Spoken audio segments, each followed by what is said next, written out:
은혜는 언제나 우리의 모든 것보다 넉넉합니다. 우리의 불의함을 다 받아들일 수 있을 만큼 넉넉합니다.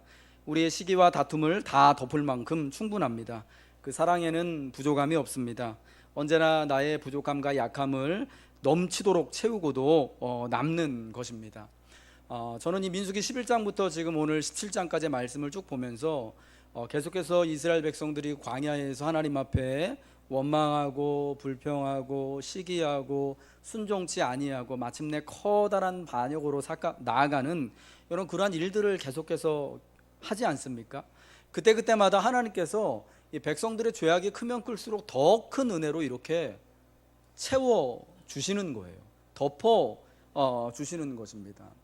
과거 그 광야의 성막의 안에는요, 가장 거룩한 지성소 안에는 하나님의 이제 법궤가 있잖아요. 그 법궤에 금으로 이렇게 얇게 펴가지고 만든 판 같은 게 있었습니다. 그 판 위에다가 속죄를 위하여 잡은 그 짐승, 송아지와 양의 혹은 염소의 피를 이렇게 뿌리고, 그리고 또 전제의 포도주를 이렇게 부어 드립니다. 그게 어떤 의미냐면은 하나님께서 이렇게 이 속죄의 피를 부어드리고 전제의 포도주를 부어 주는 것처럼 우리 안에 있는 모든 불의함과 부족함과 또 나약함을 하나님이 은혜로 다 덮어주시겠다라는 거예요. 내가 어떤 실수가 있더라도, 내가 어떤 또 나약함과 죄악이 있더라도, 온당치 못함이 있더라도, 여러분 참 고민과 실패가 있더라도 하나님의 은혜로 그 모든 것들을 다 덮어 주시겠다라는 겁니다. 저는 이 민수기 말씀을 묵상하면서 참 우리가 어쩔 수 없는 그런 죄인이고 내 안에는 사실은 능력이 조금도 없구나라는 것을 다시 한번 또 느끼게 돼요. 여러분, 사람이 계속해서 실수를 하게 되면은, 여러분 우리가 늘 그렇지만 이스라엘 백성들도 사실은 똑같은 문제에 대해서 계속 실수하는 거잖아요. 먹는 것 때문에 원망하고, 길 때문에 불평하고, 고기 먹고 싶다 그러고, 나도 지도자 되고 싶다 그러고, 하나님 약속 안 지키시는 것 같다고 우리 애굽으로 돌아가자 그러고. 사실은 이 문제가요 다 똑같은 거예요. 같은 문제예요. 하나님의 약속을, 하나님을 신뢰하지 못하는 거거든요. 늘 똑같은 문제에 대해서 넘어지고 실패합니다. 여러분, 그러면 사람이요 같은 문제에 대해서 넘어지면은 좀 시험 보고 나서 틀린 문제들 있으면 아이들 오답 노트 이렇게 딱 만들어 가지고, 공부 잘하는 아이들은요 그 오답 노트 정리해서 그거 왜 틀렸는지 자기가 한 번 더 점검해 보고, 그래서 다음 시험에는 그거 틀리지 않도록 이렇게 하잖아요. 그래서 오답 노트가 되게 중요하잖아요. 그렇게 좀 하면 좋은데, 우리의 인생은요, 사람의 인생과 사람의 삶은 그런 오답 노트를 가지고 있어도 내가 여기서 이렇게 잘못했지, 불평하면 안 되는데, 원망하면 안 되는데, 하나님이 세우신 리더십과 하나님에 대해서 이렇게 믿지 못하면 안 되는데, 정답을 알고 있어요. 내가 왜 실수했는지를 알고 있음에도 불구하고 다음날 또 다음번 되면은 또 똑같이 그 문제에 대해서 넘어진다라는 겁니다. 여러분, 사람은 변하지 않습니다. 우리의 죄성은 변하지 않거든요. 이 말은 여러분 어떤 뜻이냐면은, 내 안에는 나를 바꿀 만한 힘이나 능력이 조금도 없다라는 거예요. 여러분도 아마 늘 그런 걸 느끼실 겁니다. 내가 올해는 꼭 건강을 위해서 운동하겠다 다짐하지만, 저 헬스장을 1년치씩 끊어놓지만 한 보름 가다가 이제 안 가고 헬스장 사장님만 좋은 일 시키고, 내가 올해는 꼭 금연하겠다, 금주하겠다 약속하지만, 아이들 앞에서 이제는 진짜 담배 안 피겠다 약속하지만 안 되잖아요. 잘 너무 힘들어요. 진짜 주의 은혜가 아니고서는 이것도 잘 안 끊어지고. 조금씩 하셔요. 조금씩 한 번에 끊으려고 하지 마시고. 그게 우리들이잖아요. 내가 아무리 굳은 결심을 가지고, 의지를 가지고 막 결단을 하고 내가 이제는 안 해야지, 이렇게 하겠다라고 해도 사람은 그게 잘 안 되는 겁니다. 그러나 여러분, 변하지 않는, 능력 없는 우리가 변하게 될 때가 있습니다. 주께서 우리에게 은혜를 부어서 우리의 모든 약함과 우리의 나약함과 우리의 이 무능과 이 죄악을 다 은혜로 덮어주실 때, 주의 은혜로 다 충만하게 가려주실 때, 여러분, 사람은 변하게 되는 거예요. 여러분, 우리의 약함 가운데 주의 은혜가 덧입혀지고 충만하게 채워지기 때문에 우리가 여러분 인생의 눈물 골짜기와 같은 길을 걸어갈 때에도 많은 샘들을 발견할 수 있게 되는 것이고, 다시금 미래에 대한, 장래에 대한 하나님의 약속에 대한 소망을 품게 되는 겁니다. 오늘 민수기 17장의 말씀은요, 대제사장이었던 아론의 지팡이에서 우미 돋고 순이 나고 싹이 나고 열매까지 맺혀졌던 이런 기적 같은 사건을 우리에게 말씀을 해주고 있습니다. 하나님께서 모세를 통하여서 이스라엘 자손들에게 명령하십니다. 너희들은 각 조상의 가문을 따라서 이스라엘 12지파가 레위 지파를 포함해서 다 그 지파의 지도자들, 대표들이 각기 지팡이의 이름을 써서 다 가지고 오라 합니다. 특별히 레위 지파의 대표는 아론으로 그 지팡이에 아론의 지팡이를 가져와서 아론의 이름을 써서 가져오라 합니다. 그래서 그것을 하나님의 언약궤 앞에 두고 내가 택한 사람에게는 이 다음 날 그 지팡이에 싹이 나게 하겠다. 그로 말미암아 이것으로 이스라엘 자손이 내게 대하여 원망하는 말을 이제 그만 그치도록 하겠다라고 하나님 말씀하십니다. 하나님의 말씀대로 이스라엘 각 지파가 레위 지파를 포함해서 각각 그 지도자들의 지팡이 12개를 하나님의 법궤 앞에 하나님 앞에 가져다 놓습니다. 그리고 다음 날이 되었습니다. 모세가 들어가서 보니까 나머지 11개의 지팡이는 그냥 지팡이 그대로인데 아론, 레위 지파의 지도자였던 아론의 지팡이에만 우미 돋고 순이 나고 꽃이 피어서 살구 열매가, 이 지팡이가 살구 나무 지팡이였어요. 살구 열매까지 맺혀지게 되었던 겁니다. 하나님은 이를 통하여서 원망하는 백성들이 더 이상 하나님 앞에 원망을 그치고 하나님의 약속을 순종하고 죽는 것이 아니라 살아갈 수 있는 길을 이 아론의 지팡이를 통하여서 보여주시고 믿게 해 주셨다라는 것입니다. 우리가 이 지팡이 사건을 보기 전에 먼저 앞부분에 지난 2주 동안에 우리가 살폈던 민수기 16장의 그 반역 사건을 다시 한번 좀 되짚어 봐야 될 것 같습니다. 민수기 16장에 이 고라가 레위 사람인 성막의 일을 하는, 지난주에 말씀드렸던 것처럼 모세와 아론과 사촌이었던 이 고라가 반역을 일으켜서 많은 사람들이 죽임을 당하죠. 고라가 르우벤 지파 사람인 다단과 아비람과 오는과 당을 짓습니다. 그래서 모세와 아론을 대적하지 않아요? 여러분, 그 사건으로 인하여서 고라에 속했던 사람들이, 고라와 다단과 아비람과 온에게 속했던 사람들이 땅이 꺼져서 그들의 장막 앞에서 땅속으로 꺼져 들어가서 죽임을 당했고, 그리고 이 고라의 반역에 함께 가담했던 250명의 지도자들이 어떻게 됩니까? 여호와께 자기들도 자기 멋대로 불을 드리려고 했다가 그 여호와께로부터 불이 나와가지고 불살라 죽임을 당하고, 그래서 이제 이튿날 그 이 엄청난 비극이 있은 이튿날, 그 다음 날 이스라엘의 온 회중이 모세와 아론을 원망하고 죽이려 합니다. 너희 때문에 우리가 다 죽게 됐다.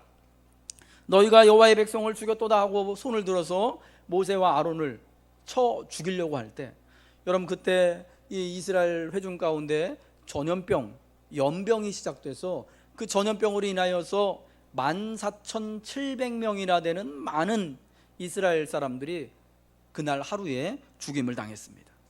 여러분, 이틀 동안 너무나 끔찍한 일들을 겪은 거예요. 그들의 반역과 불순종으로 인하여서 이 지도자들, 고라와 다단과 아비람과 온에 속한 사람들이 땅에 꺼지고 죽는 것을 봤는데, 여러분, 그 땅이 꺼지고 바로 스올로 들어갔다 그랬거든요. 그날 지옥을 본 거예요. 스올이 지옥이잖아요.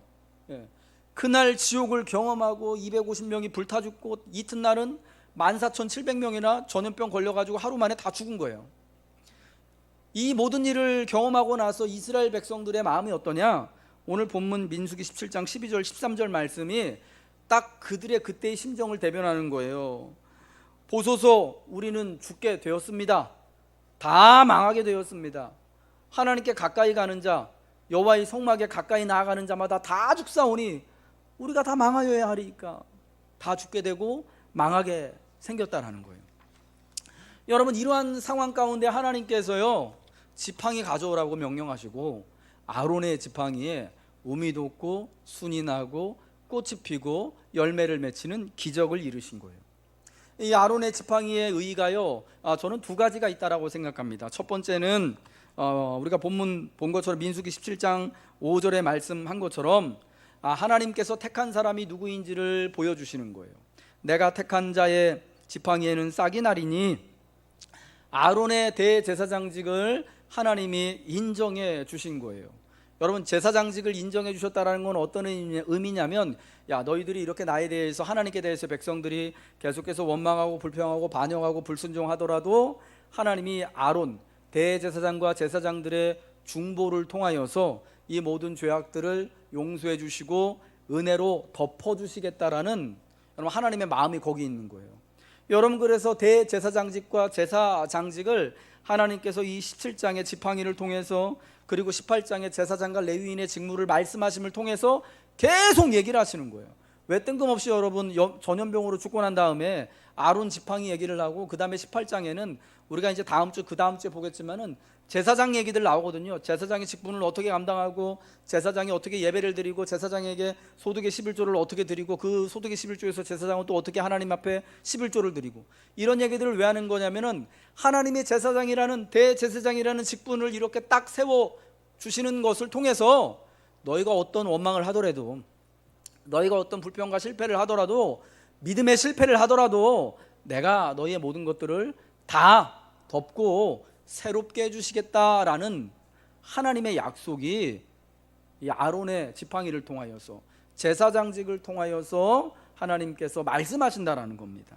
이 두 번째가 중요한데요, 이건 여러분 하나님의 은혜를 상징하는 거예요. 아론의 그 지팡이에서 우미 돋고 순이 나고 꽃이 피고 열매가 맺혀지게 된 거는 하나님의 은혜가 크다라는 거, 하나님이 마침내 하나님의 능력으로 이들에게 은혜를 베푸시고 구원해 주시겠다라는 은혜의 상징이다라는 거예요.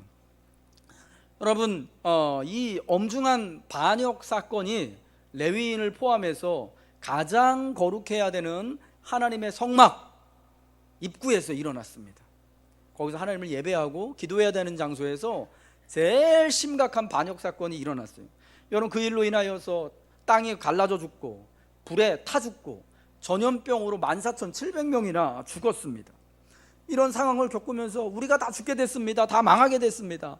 하나님께 가까이 하는 자마다 다 망하게 되니 우리가 다 망하리이까라고 말합니다. 물론 여러분, 하나님께 가까이 하는 것은 복입니다. 여러분, 시편에도 나오잖아요. 하나님을 가까이 함이 내게 복이라. 예. 근데 왜 가까이 하는데 왜 다 죽게 되었을까요? 왜 그렇게 고백할까요? 이 가까이 하는 게요, 하나님의 뜻과 부르심과는 관계없이 나도 거룩하니까, 고라가 민수기 16장 2절에서 모세와 아론을 대적하면서 하는 말이 그거잖아요. 예. 너희가 분수에 지나도다 회중이 다 각각 거룩하고 여호와께서도 그들 중에 계시거늘 너희가 어찌하여 여호와의 총회 위에 스스로 높이느냐라고 말하거든요. 그러니까 이 말은 뭐냐면 자기들 스스로 거룩함을 입은 거예요. 스스로 거룩함을 입고 하나님께 나아가는 자는 거룩해야 되거든요. 근데 하나님이 이 거룩함은 하나님이 입혀주셔야 되는 거예요. 모세와 아론과 같이 하나님의 백성들을 거룩하게 부르셔야지 거룩하게 되어져서 하나님 앞에 나아갈 수 있는데, 이 고라와 그때의 반역한 백성들은 스스로 거룩해진 거예요. 우리가 하나님, 우리가 다 각각 거룩하고, 여러분, 이 거룩은 참 듣기에는 참 좋은 말 같지만은 자기들 스스로 취한 거룩이란 말이에요. 자기들 스스로 취한 거룩과 자기들 스스로 취한 직분을 가지고 하나님 앞에 가까이 나가다 보니까 죽게 되고 망하게 된 거예요. 여러분, 지금 그것을 이야기하는 겁니다. 여러분, 오해하지 마십시오. 하나님이 부르실 때 하나님께 가까이 나가는 정말 복이 되는 겁니다. 그러나 하나님이 부르지도 않으셨는데, 하나님이 거룩해 하시지도 않으셨는데 자기 스스로 거룩하게 되어져서 하나님 앞에 나아가서 내가 하나님과 더불어서 높아지리라 라고 하다가는 죽게 되는 거예요. 망할 수밖에 없게 되는 것입니다. 여러분, 이런 상황 가운데 모든 백성들이 사실은 다 죽은 상태가 된 거예요. 다 망한 상태가 된 거예요. 도대체 하나님 앞에 가까이 갈 수 있는 능력이 자기들한테 없다라는 것을 여러분 지금 절절히 느낀 거예요. 야, 우리가 이제까지 거룩한 줄 알았는데, 이제까지 하나님이 나와 함께 하시는 줄 알았는데, 내가 그것을 자랑으로 삼고 내가 대단히 거룩한 사람인 줄 알았는데 이거 아니구나. 어떻게 그러면 살아갈 수 있을까? 우리 다 죽었다. 여러분, 이런 상황 가운데서 하나님이 그들을 그럼에도 불구하고 부르시고 거룩하게 하시겠다, 지속적으로 은혜를 주시고 약속하신 대로 그 약속을 이루시겠다라는 여러분 약속의 상징물, 이게 가시적인 도움이 필요한 거예요.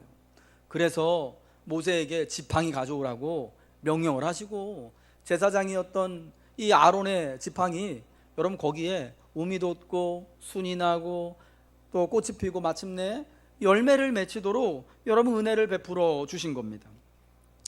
여러분 아론은 사실 그리고 또 그 이스라엘 백성들은요 그 당시에 이미 망하고 죽은 존재들입니다. 지팡이와 같이. 여러분 아론도 지팡이와 같이 죽은 존재 아닙니까?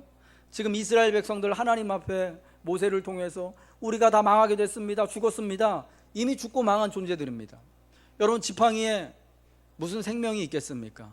어쩌면 이미 죽은 나무를 깎아다가 만든 그 지팡이, 여러분 거기에 사실은 싹이 나는 것조차도 사실은 이거는 불가능한 일 아닙니까? 나무가 땅에 뿌리를 내리고 있는 것도 아니고 이건 뭐 말도 안 되는 그런 일이거든요. 예, 이 지팡이를 통하여서 그 지팡이의 주인이었던 아론도 사실은 죽은 지팡이와 같은 존재고 이스라엘 백성들도 이미 죽고 망한 존재다라는 것을 보여주시는 거예요. 또한 그들만 아니라 오늘 함께 예배 드리고 있는 제가 그리고 여러분이, 우리가 말로는 내가 목사고 장로고 거룩한 교회 멤버고 성도라고 부르지만 사실은 하나님이 은혜 주시지 않으면 죽은 자이고 망한 자다라는 것을 분명히 말씀해 주시는 겁니다. 여러분 아론도 얼마나 연약한 사람이었습니까? 민수기 12장에 우리가 이미 봤지만 그의 누이인 미리암과 더불어서 모세에게 원망하고 불평하고 반역했다가 혼나잖아요, 하나님 앞에. 여러분 그런 사람이었습니다. 레위기 16장에 속죄일날 하나님 앞에 이 대제사장이 백성들을 위하여서 속죄의 제사를 드릴 때 송아지도 염소도 2마리를 가지고 하나님 앞에 제사를 드립니다. 여러분 왜 2마리인 줄 아십니까? 레위기 16장 보면 첫 번째 그 송아지를 가지고 첫 번째 제사는 제사장 자신을 위해서 속죄의 제사를 드리는 거예요. 그가 제사장이라서 하나님 앞에 백성들을 위한 속죄의 제사를 드리는 거룩한 일을 하지만 자기도 죄인이기 때문에 먼저 속죄할 필요가 있는 거예요. 그래서 자기를 위해서 속죄를 하고 그 다음에 속죄를 입어서 거룩한 모습, 정결한 모습으로 백성들의 죄를 위하여서 2번째 송아지, 2번째 염소를 잡아서 하나님 앞에 속죄의 제사를 드려서 속량을 하는 거예요. 여러분 그러니까 사실은 아론이 비록 대제사장이고 이것이 싹나고 열매가 맺힌 지팡이가 아론의 것이지만 사실은 여러분 아론은 아무것도 아닌 거예요.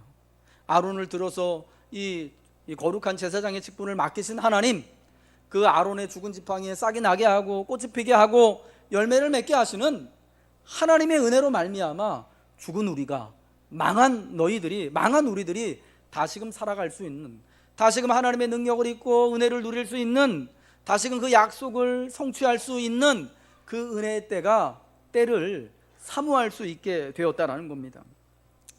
이 아론의 지팡이가요, 이 살구나무 지팡이인데요, 이 살구나무가 아몬드 나무거든요. 근데 이거를 히브리어로요, 그 히브리 성경에 이 살구나무를 샤케드라고 이제 요 부분을 이제 샤케드라고 이제 그 단어를 써요. 근데 이 샤케드라는 단어가 샤카트라는 동사에서 왔는데, 이 샤카트라는 동사가 어떤 뜻이냐면 깨어나다라는 뜻이에요. 예. 죽은 너희들을, 망한 너희들을 하나님이 지금 이 살구나무 지팡이에 꽃피고 열매 맺히게 한 것처럼 다시금 깨어나게 하시겠다라는 거예요. 저 수월에 이미 사망에서 매장되어 있는 것 같은 너희들의 상태를 깨워서 일으켜 세워주시겠다라는 거예요. 쉽게 말해서 부활시켜 주시겠다라는 거예요. 여러분 겨울철이 지나고 봄에 제일 먼저 깨어나는 나무가 여러분 살구나무래요. 그래서 살구나무가 제일 먼저 꽃을 피고 열매를 맺힌다고 하더라고요. 하나님께서 이 살구나무에 이 꽃이 피고 열매를 맺게 해주신 것처럼 이제 기나긴 그 겨울이 지나고, 그 시련의 겨울이 지나고 나서 마침내 꽃도 피고 열매도 맺힐 수 있도록 하나님이 그렇게 깨워주시겠다, 은혜를 베풀어 주시겠다라고 지금 이 지팡이를 통하여서 말씀해 주신다라는 것입니다. 여러분, 저와 여러분은 다 이 지팡이와 같은 존재들입니다. 이 땅에서 그런 정말 놀라운 속죄의 일을 했던 아론조차도 지팡이와 같이 무능하고 죽은 존재들이었습니다. 그러나 하나님께서 그 죽은, 사망한, 망한 지팡이와 같은 우리들에게 하나님의 숨결을 불어넣어 주시면 그 지팡이에 우미 돋고 순이 나고 꽃도 피고 열매도 맺게 되어진다라는 것을 믿으시기 바랍니다. 여러분, 그러면 하나님은 이러한 꽃이 피고 열매를 맺게 하는 내 인생에 꽃도 피고 열매를 맺게 하시는 이러한 놀라운 은혜를 어떻게 이루시느냐? 바로 그리스도 예수를 통하여서 우리에게 꽃도 피고 열매도 맺혀지는 복된 인생을 허락하신다라는 것입니다. 이 아론의 쌍난 지팡이는 하나님의 은혜의 상징이 되고 구원의 상징이 되고 이제 내가 죽은 너희들을 다시금 살리겠다라는 그러한 표시가 됩니다.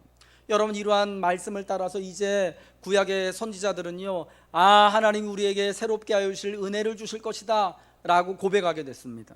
여러분, 그게 이사야 11장 1절과 2절에 나오는 메시아에 관한 말씀이에요. 우리 한번 읽겠습니다.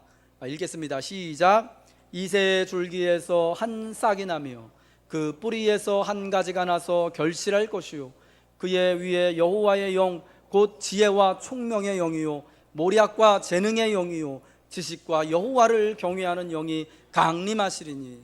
이 지팡이를 통하여서 이제 하나님께서 우리에게 메시아를 주실 것이다.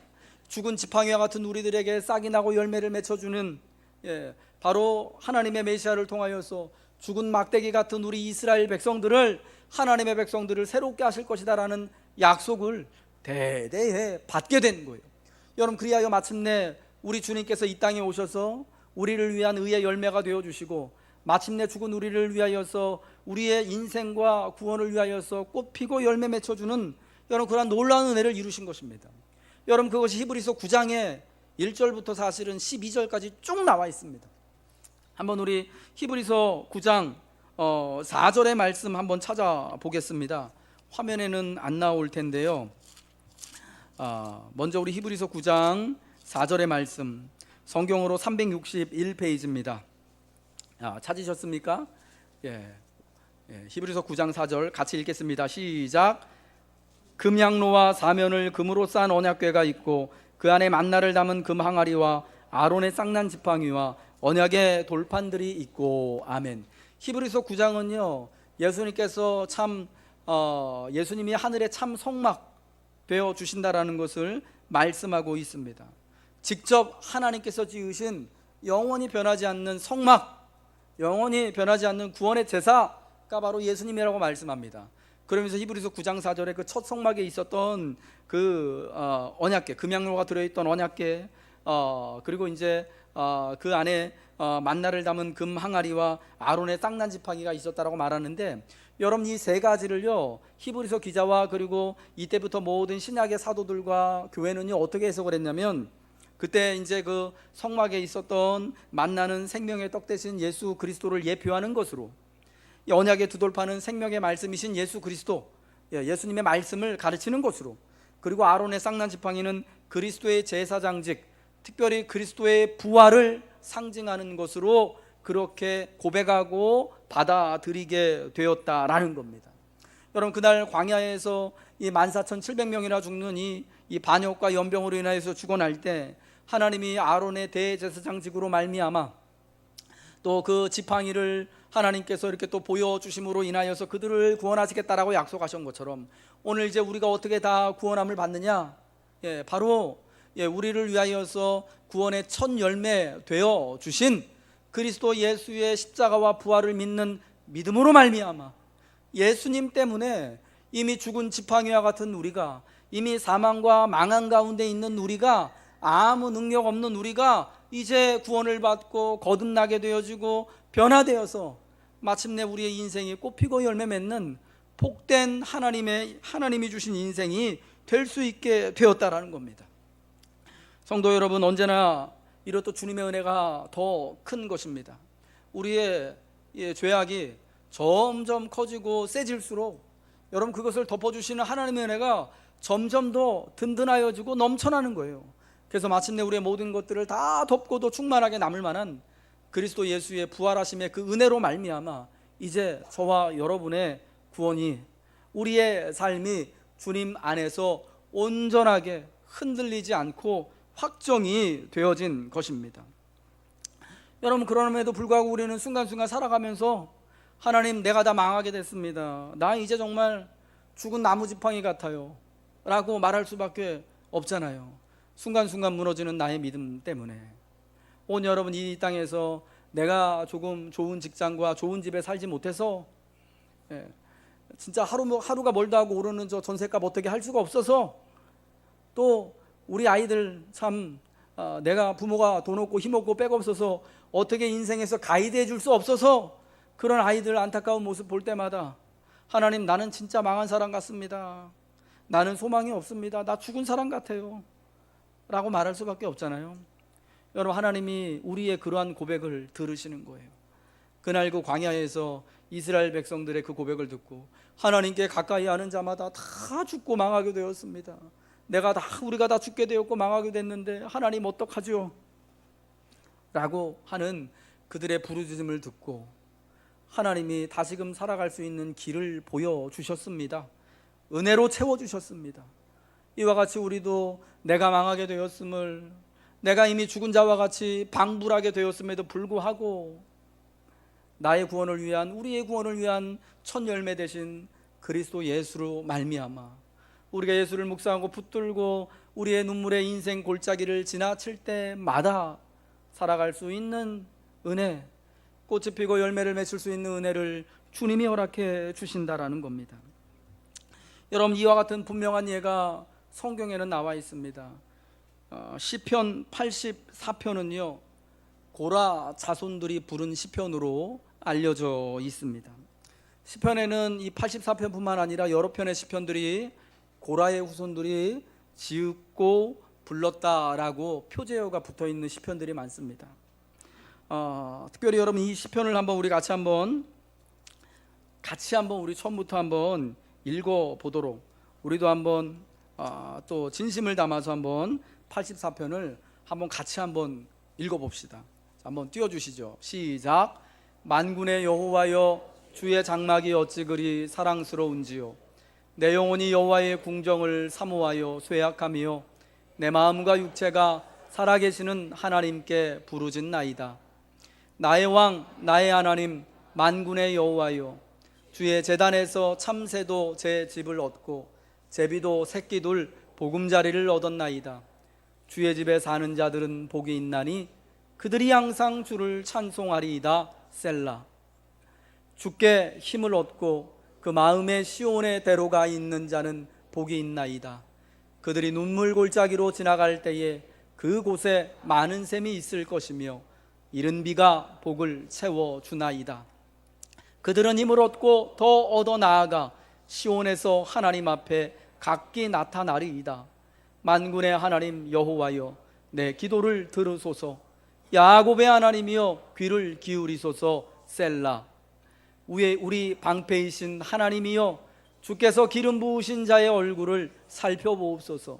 주의 궁정에서의 한 날이 다른 곳에서의 첫날보다 나은즉 악인의 장막에 사는 것보다 내 하나님의 성전 문지기로 있는 것이 좋사오니 여호와 하나님은 해요 방패이시라.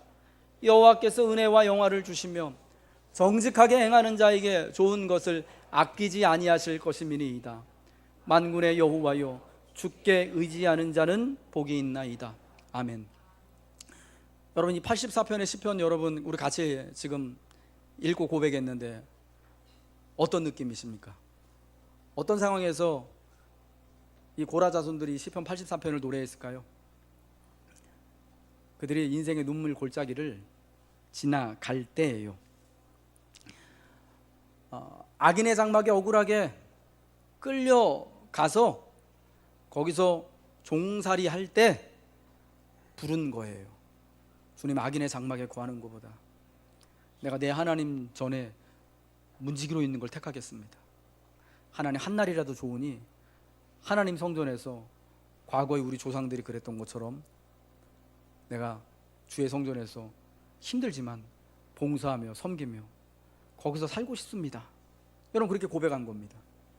근데 여러분, 이 고백을 누가 했다고요? 근데 고라의 후손들이 한 거예요. 여러분, 고라가 누굽니까? 민수기 16장에 가장 그 심각한 반역 사건의 주동자가 고라잖아요.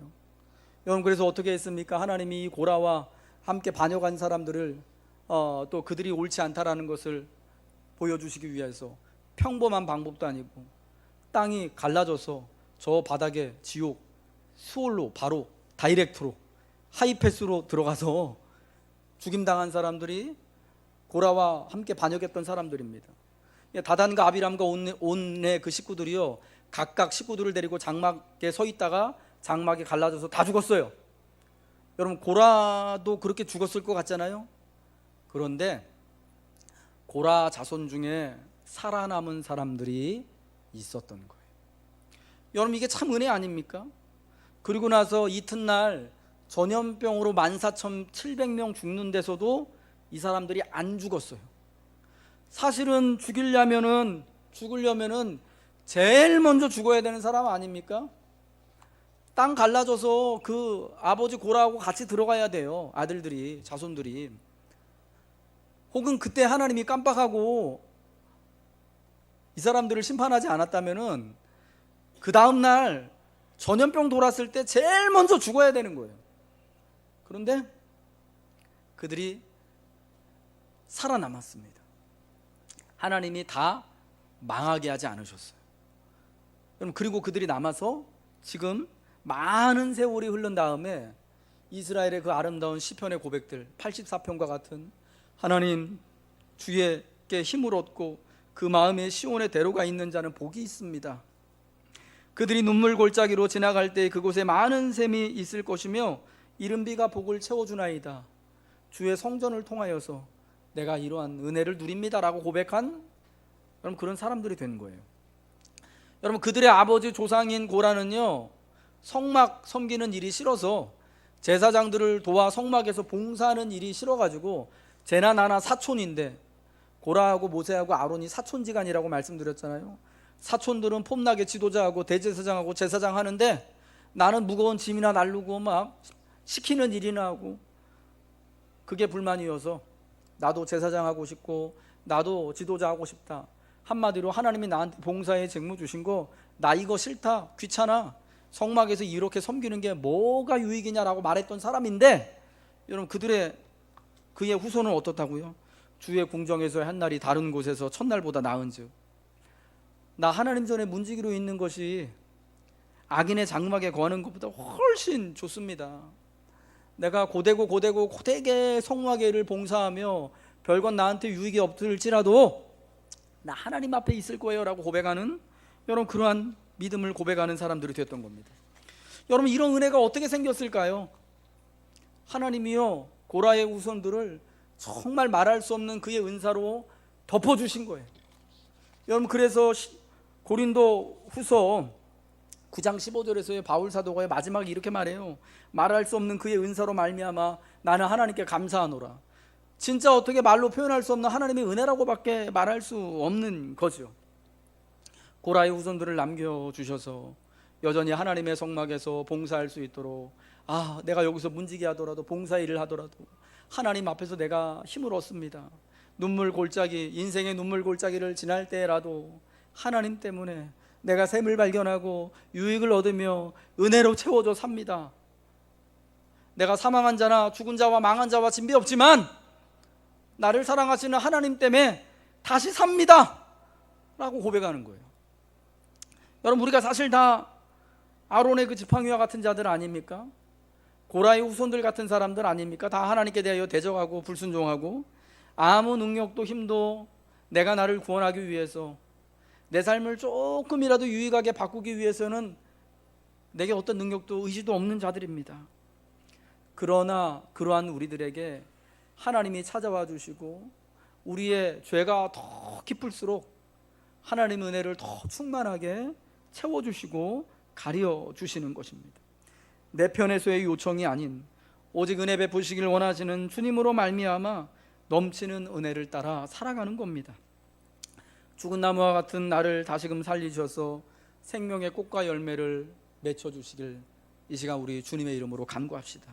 내 인생에도 내 믿음에도 주님으로 말미암아 다시금 믿음의 움이 돋고 순이 나고 꽃이 피고 열매를 맺게 하여 주시기를, 반드시 꽃이 피고 열매가 맺힐 그날을 기대하면서 인생의 이 골짜기를 우리가 주를 의지하며 살아갑시다.